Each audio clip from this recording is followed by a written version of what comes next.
I named this drag racing poem, Better Times. An old man sits in his rocker as the smoke from his pipe encircles his head. The summer breeze was blowing through the open window when he suddenly raised his head and puts his nose high in the air and breathes in deeply.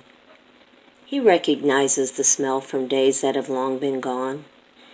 As he sits back in that old rocker and closes his eyes, a tear gently rolls down his cheek, and he smiles.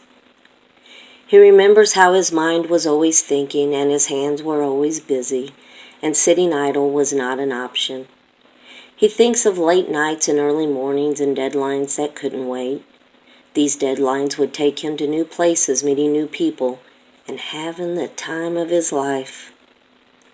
The old man never thought of himself as a businessman, but he was.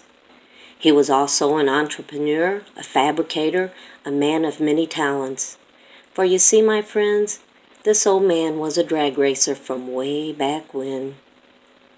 So time passed and his senses weren't what they once were. However, when he hears tires squall and smells the rubber burning, it takes him back to those old drag strips that once was his old stomping grounds. He can still feel the helmet on his head, the straps drawn tight over his shoulders, the sound of each and every engine he ever built, and the sounds of the fans cheering and seeing the smiles on their faces. As the old man opened his tired, faded eyes, he thinks to himself, I once was young, now I am not, but the memories I have of once upon a time will always be in my archives where I can visit a place of better times.